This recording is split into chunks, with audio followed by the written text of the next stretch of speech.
आपकी क्या परिस्थितियां हैं। तो इन दोनों चीजों के बारे में मैं आपसे बात करूंगा। तो सबसे पहली बात ये कि आपकी परिस्थिति क्या है। आपकी बेरोजगारी 45 सालों में सबसे ज्यादा। मेरे सारे भाई यहाँ पे खड़े हैं, आप बताइए आप किसी को रोजगार मिला है पिछले 10 साल में? आप ये भी बताइए कि आप में से पढ़े लिखे कितने बच्चे हैं? देखा, सारे हाथ उठे। अब पढ़े लिखे आप हैं, आपके माता पिता ने खूब मेहनत करके पढ़ाया है। तो मैं बहुत दिलचस्प बात बताती हूँ, आप पे तो लग गई जीएसटी, खेती किसानी के सारे सामान पे लगी हुई है जीएसटी, दुकान पे जाते हो जीएसटी, सब कुछ महंगा, गैस का सिलेंडर 1200 का। बड़े बड़े खरबपतियों पे जो टैक्स लगी है, क्या मोदी जी ने उस टैक्स को भी बढ़ाया है 10 सालों में? नहीं बढ़ाया है।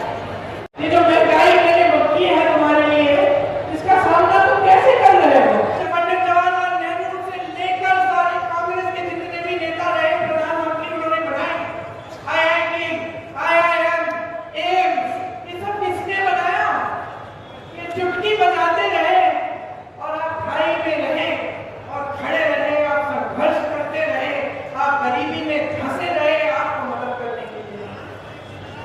ये बात समझ लीजिए भाई और बहनों, आपके दिलों में इस देश के लिए कुछ प्रेम होगा कि आप अपने बच्चों को सरहद पे भेजते हैं। एक भावना होगी देशभक्ति की, नौटंकी की नहीं जो आपके सामने ये लोग दिखाते हैं, नौटंकी की नहीं, असली देशभक्ति की भावना। मैं ज्यादा इन चीजों के बारे में बात नहीं करती, लेकिन मैं आपको बता सकती हूँ कि 19 साल की उम्र में जब मैं अपने शहीद पिताजी के टुकड़े घर लाई, तो मैं नाराज थी इस देश से, मैं नाराज थी। मेरे दिल में ये भावना थी, मैंने अपने पिता को भेजा मेरे देश के चलने में, मैं नाराज थी। मैं समझती हूँ शहादत की का क्या मतलब है। जैसे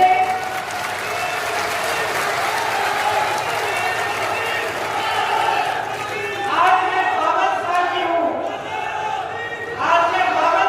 हूँ, पहली बार मैंने ये चीज सार्वजनिक ऐसे मंच पे कही है, लेकिन वो जो नाराजगी थी मेरी, आस्ते आस्ते मैं समझी कि उस तरह की जो नाराजगी होती है वो सिर्फ उससे होती है जिससे प्रेम करते हैं। मेरे देश के लिए मेरे दिल में कितना प्रेम है, यह कैसे समझाओ। जब मोदी जी मंच पे खड़े होकर मेरे पिता को देशद्रोही बोलते हैं, जब मोदी जी कहते हैं कि मेरे पिताजी ने कोई कानून बदल दिया अपनी मां से विरासत लेने के लिए,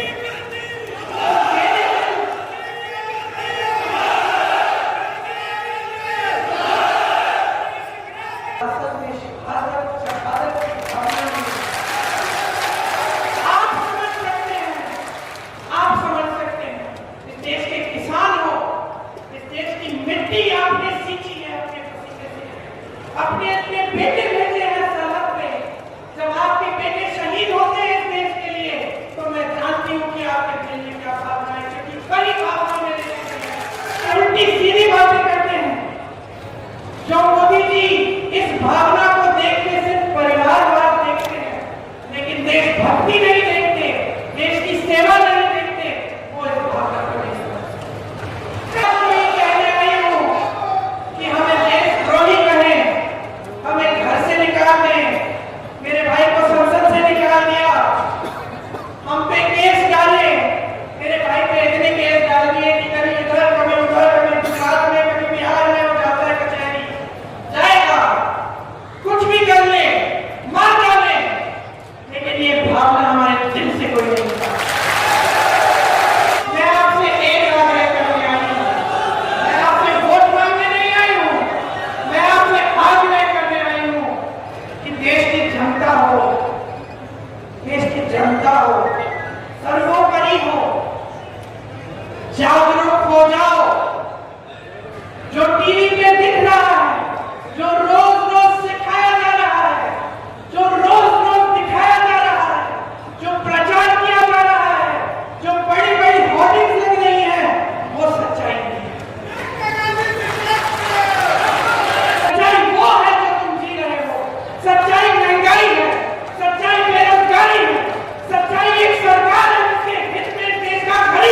आपको सिर्फ धर्म की बात बताते हैं, वो बात जिससे आपके जज्बात उभरे, जिससे आपको लगे कि मेरे धर्म पे कुछ आंच आने वाली है, जिससे आपको लगे कि कोई मेरे धर्म के साथ खिलवाड़ कर रहा है।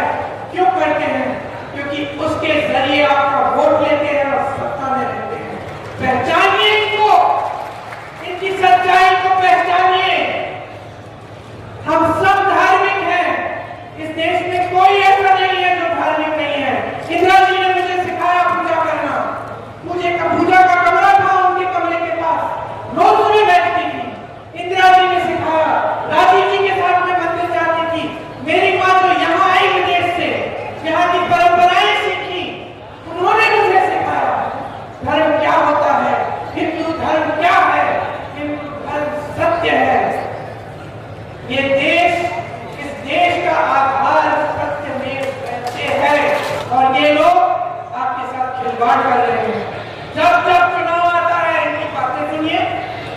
कभी कहते हैं कि कांग्रेस पार्टी आपका मंगलसूत्र चुराने वाली है, कभी कहते हैं कि एक्सरे लेकर, एक्सरे मोदी जी कह रहे हैं, देश के प्रधानमंत्री आपको कहते हैं कि एक्सरे मशीन लेके कांग्रेस पार्टी आपके घरों में घुस के आपके मंगलसूत्र, आपका सोना, आपकी संपत्ति ले जाए। ऐसी फिजूल की बात आपने सुनी है? 55 सालों के लिए कांग्रेस पार्टी की सरकार चली इस देश में। कभी किसी ने आपके मंगलसूत्र चोरी किए? कभी किसी ने आपके घर में घुस के आपका सोना चोरी किया? इंदिरा जी ने अपना सोना दिया देश के लिए जब जंग की। मेरी माँ का मंगलसूत्र इस देश को कुर्बान है।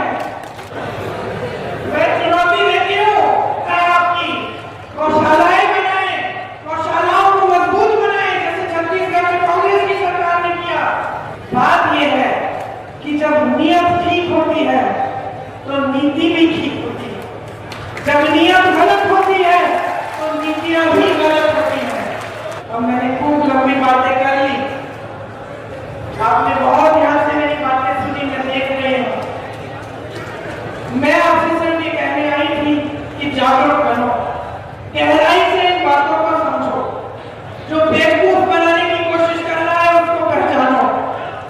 जिसने सालों के लिए, दशकों के लिए, पीढ़ियों के लिए आपके लिए काम किया, जो कन्याकुमारी से लेकर कश्मीर तक पैदल चलता है, ये कहने के लिए कि ये देश एक है, जनता को बताने के लिए कि हम सब एक परिवार है, हम सब भाई बहन हैं, उसको पहचानो और अपनी सच्चाई, अपनी असलियत को पहचान के ये जो कीमती वोट है जो संविधान ने आपको दिया है, इसको आप एकदम विवेक से इस्तेमाल करो।